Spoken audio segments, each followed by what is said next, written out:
Hi, good Sunday morning. Um,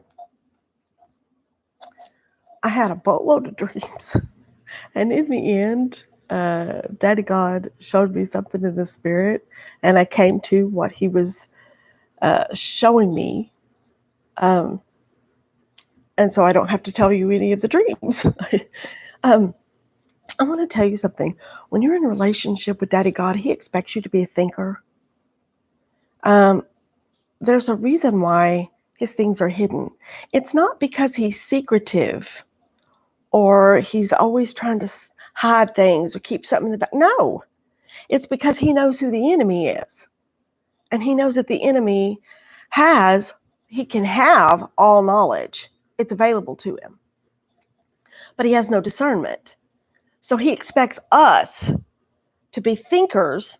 And the way that He gets messages to us is free from all matter, all that could influence us through matter. So that means time, space, the five senses, all of that. It's free from it. It is spirit to spirit. That's why all of these people that call themselves prophets, they've had a supernatural experience that left them, They didn't have to do any thinking. God is just feeding it to them left and right.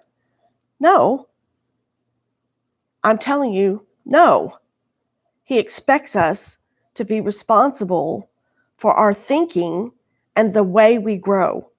It is in conjunction with Daddy God and Mama God. If you're growing without any help, you're stagnant, you're delusioned, okay, delusional, whatever. That's actually what we're going to be talking about is strong delusion. In the verse, let's see, 2 Thessalonians 2, 9 through 12.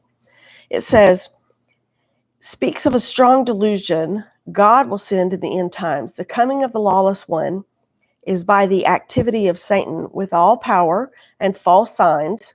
That's important right there. All power and false signs and wonders, and with all wicked deception for those who are perishing. That's the key right there, for those who are perishing.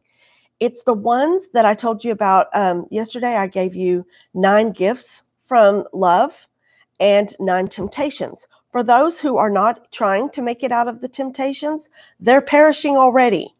They're not growing. They have literally come in contact with truth and walked away from it. Those are the ones that are going to get this strong delusion. And it says exactly what I'm telling you. For those who are perishing because they refuse to love the truth and so be saved.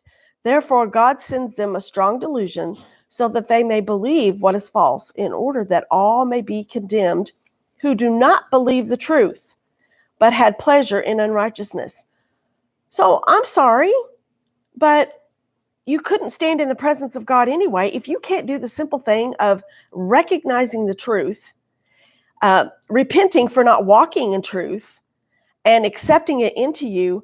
How do you think you're going to be in the presence of a righteous God who is all truth? Just saying, use your brain. It's important. And then it continues on. Oh, no, that's somebody's. I'm sorry, I hadn't read all the way through. But anyways, so back when I was at Restoration Village and I was delivered from pride and deceit, lust and shame, I was happy. Well, no, not really. I actually asked Miss Tara to ask Mr. David to open me back up to the spirit world because the silence was just too much. I actually loved being crazy. Is that crazy? No, it was familiar. At least I could deal with it. I didn't know how to deal with silence. I didn't know how to deal with no thought. But anyways, I was like, when it was happening, it was like, well, how have I been deceived? And I didn't get the answer until just now. I've been free from it. I accepted it as truth that I was deceived, but I didn't get the answer until just now. So the one thing that will be able to deceive all of those who do not love the truth is that God is for my destruction, not for my embrace. That is the delusion. And anybody who has ever suffered any kind of trauma, has come through any kind of just losing somebody close to them, losing a child, losing a parent, losing a grandchild, the loss, it's the loss that makes you believe, that brings you to that particular truth. And the truth is, God is love, and He means for me to enjoy life. And this is in opposition to it. So how can I make sense out of it? By walking with Mama God, who is all truth, who is light, who is grace, out of it. You have to walk with her out of it. And then you can see revelation. When Jesus shows up, you can go, so the enemy meant that for my destruction. But God is going to take whatever He meant for my destruction, and He's going to work beauty out of it. And I'm here to tell you that what is going on right now with all of the stuff that's happening, I dare say, I don't think there's one person that hasn't been touched by trauma. So all of those who have come in contact with trauma and who would rather believe that, yeah, God did that. He's just destroying everybody because we're wicked, because we're horrible, awful people, and we can't be with Him. That's God. That's who He is. Well, guess what? God's going to send a strong delusion, and you're going to be solidified in that because you're perishing already. But for those who use their mind and who use the Spirit of God that is within them, they can go, wait a minute, hold up. If God is love, and this is clearly in opposition to love, I'm going to call it what it is. That's complete crap. That is crap that's going to be spread on the ground that I'm on. And I'm going to work with the Holy Spirit, and I'm going to come up through that ground and go to higher ground. That's what I'm going to do, because I'm not going to allow the bad stuff that happens to us in this life to determine whether to be the judge. Seriously, why on earth would we take a diaper full of crap? That's one of the dreams that I had, a diaper full of crap, to go, I'm going to judge you based on this. No! I'm seriously, and who could judge God anyway? Crap happens. That's my motto. Crap happens, because when it does, you go, yeah, that's crap, and it does in fact qualify. So, and it happens. So I'm just going to move on. That's what it is. And I'm going to move on out of this ground, and I'm going to become who God has intended for me to be. So I want to encourage you.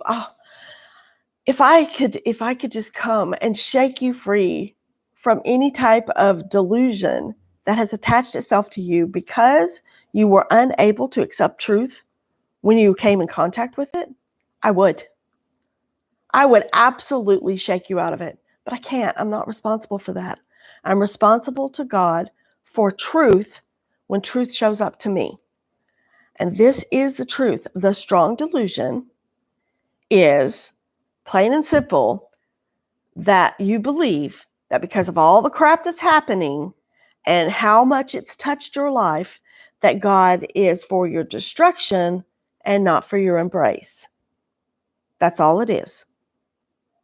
And if you can take the time and you can get some verses that come against that strong delusion and you start giving your faith to it, you will never be deceived. I was deceived as a child growing up because of all of the abuse.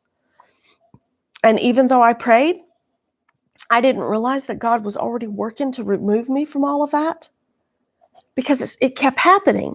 Of course it kept happening, because that's the intent of the enemy. He's evil.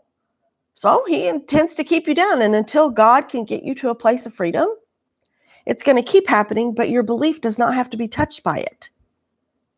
God is working. He is always working. He sees what the enemy does.